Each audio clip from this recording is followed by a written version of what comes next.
شفت فيديو لسعد الصغير بيقول على الست اللي كانت بتقول ان هي متجوزاه اللي اسمها ملك ان هي ريكلام، والرقاصه اللي برضو قالت ان هي متجوزاه قال عليها رقاصه ومش بنت ناس. طب احنا عايزين نعرف السي في بتاع حضرتك ايه يا استاذ سعد؟ يعني حضرتك بتشتغل ايه؟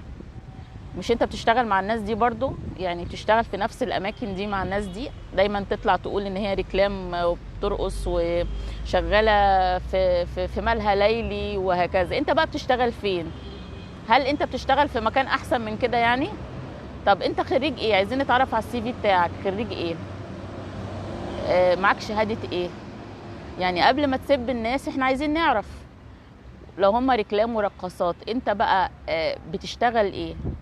وهل انت بتشتغل في مكان افضل وانضف من كده ولا بتشتغل معاهم؟ ما انا شايفه ان اللي بيسب حد مثلا بيبقى طيار مثلا او ابن ناس قوي، ابن طيار ما بيدخلش الاماكن دي، ما بيخشش نايت كلوبز او ما بيشوفش رقصات في حياته. طب انت بتشوفهم وقاعد معاهم، كيف تجرؤ ان انت تتكلم عليهم بالطريقه دي وانت من نفس العشير او من نفس المكان اللي انت بتشتغل فيه؟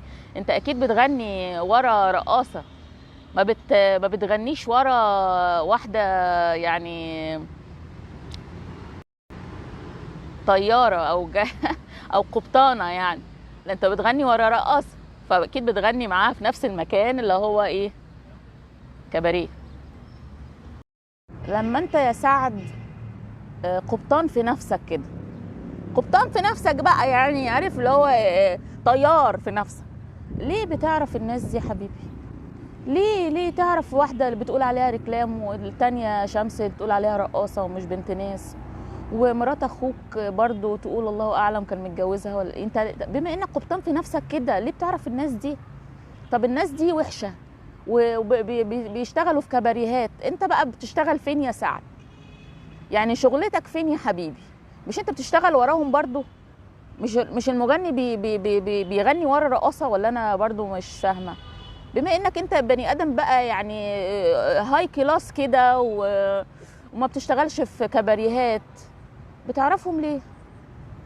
ليه تعرفهم في الاخر تقول انا معرفهاش، اصل هي ريكلام، اصل هي رقاصه، اصل انا معرفهاش، اصل انا ما اتجوزتهاش؟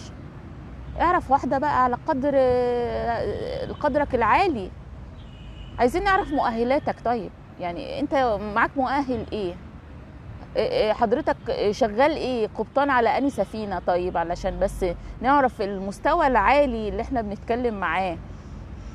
عايزين نعرف من حقنا، بما انك بتتكلم على الناس حتى دي لو كانت ريكلام انت بتتكلم عليها.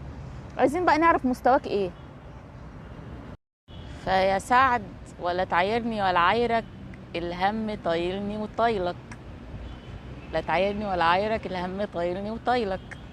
لو انت شغال قبطان يبقى قول لنا بقى، تعالى بقى عاير الناس دي.